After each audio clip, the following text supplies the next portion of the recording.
तर नमस्कार मित्रांनो, आपल्या सगळ्यांचं स्वागत आहे मॉडर्न डॉक्टर यूट्यूब चॅनलवर.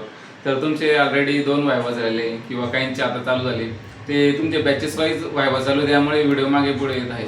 तर आता आपण या व्हिडिओमध्ये डिस्कस करणार आहोत पदार्थविज्ञानचे इंटरनल, म्हणजे पदार्थविज्ञानची व्हायवा कशी द्यायची किंवा कशी राहते किंवा काय काय येणार आहे यामध्ये.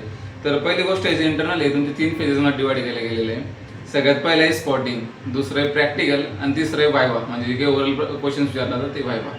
त्यानंतर आता स्पॉटिंग, जी स्पॉटिंग आहे, स्पॉटिंगमध्ये 4 प्रकारे डिवायडेशन त्याच्यामध्ये पण आता, म्हणजे 4 स्पॉट्स असतात.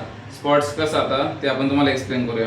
तर त्याच्यामध्ये पहिला आहे प्रत्यक्ष प्रमाणावर एक क्वेश्चन असतो, दुसरा वादवर असतो, तिसरा अभाव आणि समवायवर असतो आणि चौथा उपमानवर असतो. म्हणजे याच्यामध्ये कसं असतं, फॉर एक्झाम्पल तुम्हाला मायक्रोस्कोप असेल किंवा स्टेथोस्कोप असेल, मग त्याच्यावर सांगतील की याचं प्रत्यक्ष भाव लिहा, याचं प्रमाण लिहा, याचा अभाव काय आहे, याचा उपमान काय आहे, असं असेल. त्याच्यानंतर दुसरं प्रॅक्टिकलमध्ये कसं आहे, प्रॅक्टिकल 1 आणि प्रॅक्टिकल 2 असे 2 डिवायडेशन आहे, प्रॅक्टिकल 1 आणि प्रॅक्टिकल 2. आता प्रॅक्टिकल 1 मध्ये कसं असतं, 3 क्वेश्चन असतात, 10 मार्काला असतात. ओके, त्यामध्ये प्रत्यय असतं, द्रव्य असतं, समवाय, विशेष आणि गुण आयडेंटिफाय करायचे असतात. ओके, आता द्रव्यमध्ये कसं असेल, तिथं सपोज पाणी असेल, दूध राहील, तर तुम्हाला ओळखायचं असतं म्हणजे जे गुण वगैरे काय आहे, कोणतं द्रव्य आहे, याच्यामध्ये पंचमहाभूत कोणते, असं. ओके, तर आता प्रॅक्टिकल 2 मध्ये कसं आहे, 6 क्वेश्चन आहे, 6 क्वेश्चनपैकी तुम्हाला 3 क्वेश्चन लिहायला सांगता.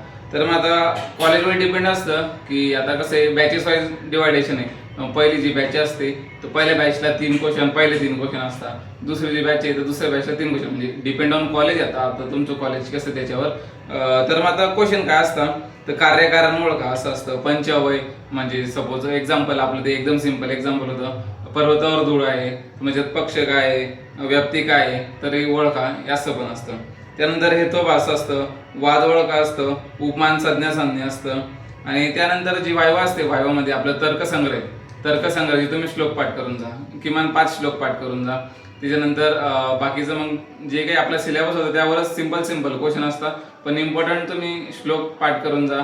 आणि दशविध परीक्षा भाव वगैरे, सामान्य विश्वास आणि अभाव एक चॅप्टर परफेक्ट करून जा. म्हणजे सपोज तुम्हाला लास्टला काहीच नाही आलं, म्हणजे सपोज आता सांगता नाही येते, तर मग एक्सटर्नल काय म्हणतो, तुम्हाला कोणता चॅप्टर केलाय तुम्ही त्या चॅप्टरबद्दल एक्सप्लेन करा. तर ठीक आहे, तुमची ऑल द बेस्ट.